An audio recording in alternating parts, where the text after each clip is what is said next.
What's EMP? Well, an electromagnetic pulse is basically a super energetic radio wave that's got so much power that it can destroy electronics across a huge area. In fact, across the entire world in the case of a superstorm, a solar superstorm. The EMP can be made by nature, by the sun, by a solar superstorm, or it can be made by man by a nuclear weapon. And it can be made by non-nuclear weapons as well. In the case of the sun, what we're concerned about is the once in a century, once every 150 years solar superstorm. We have geomagnetic storms that happen every year that affect countries at high northern latitudes.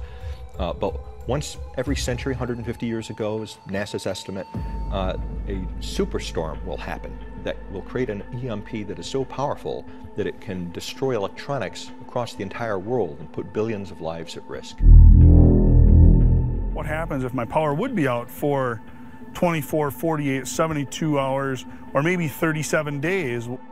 The National Guard and other agencies in Wisconsin will test its preparedness and communication in 5 northeast Wisconsin counties over 3 days in Midway.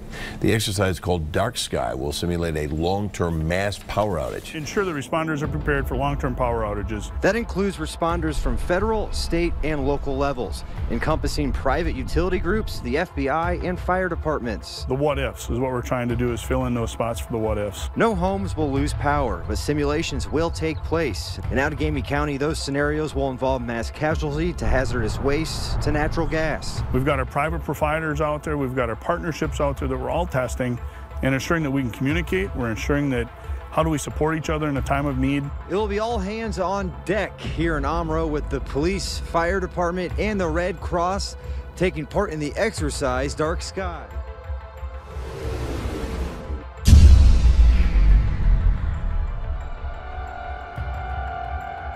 Electromagnetic pulse. Yes. Is that what electricity does as it moves? What does that mean exactly? Well, think of it this way. I think everybody has had the experience of driving down a highway with your radio on, and then you pass under a high power line and you lose the radio. Then you come up back out on the other side. That's basically all an EMP is. It's an electromagnetic field, all right? Except it's much more powerful than the field that you experience on the highway. Now imagine there's so much energy in that field that when you go through it, all the electronics in your car are destroyed. Now imagine that field is not just localized to a small spot on the highway, but it covers all of North America and it would destroy electronics across that entire area.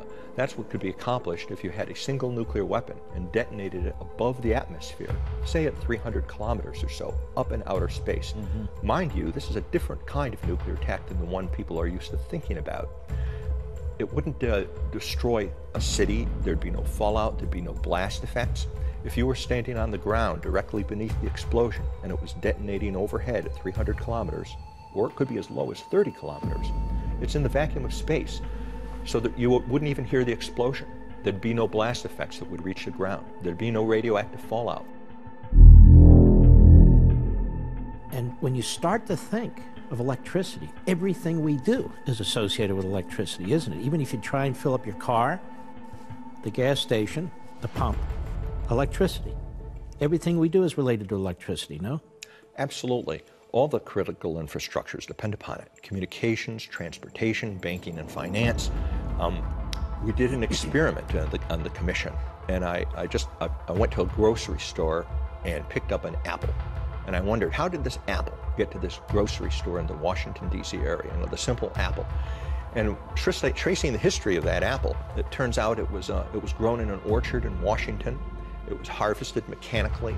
It was cleaned and packaged mechanically using electronic systems and electronic assembly belts. It was put on a refrigerated truck and then drove across the country so that people locally in Washington, D.C. could eat the apple. So even the simple apple depends upon hundreds of electronic systems in order to deliver it to us. And we wouldn't have the apple or any other food. In fact, there's only a 30-day food supply in the country to feed 320 million people. And water would stop immediately. You know, when you turn on the tap, it requires millions of volts in order to deliver that water through your tap. And the commission couldn't figure out how would we keep 320 million people alive with no food and no water, possibly for years. We estimate that if we had a blackout in this country that lasted 1 year, that's entirely possible in these scenarios that we're talking about. We could lose up to 90% of our population to starvation, disease, and societal collapse. Wouldn't be able to function. People wouldn't be able to get to hospitals. That's right.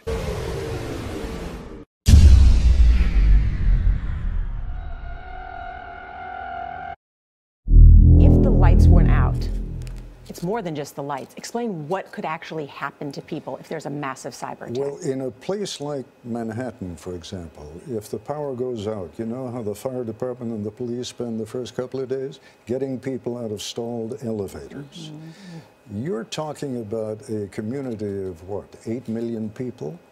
The food in a place like Manhattan would run out in a couple of days. New York State has several million MREs, meals ready to eat.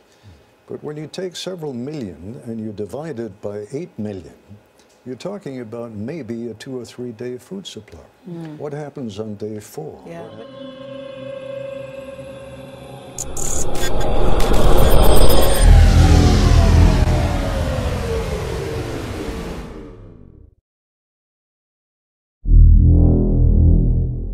What I'm talking about is a cyber attack against infrastructure, a cyber attack that could affect tens of millions of people for a period of months, if not longer. Based on your reporting, it seems clear from your book that the national security officials believe that this is a matter of when and not if. Exactly.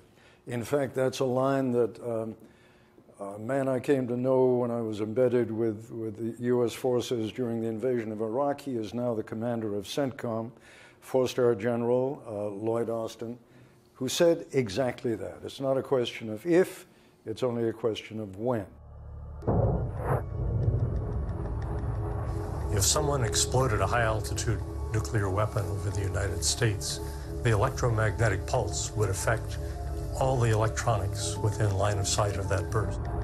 Were the blast to occur high enough, the entire continental United States would be left with no electric power or the things that depend on electric power.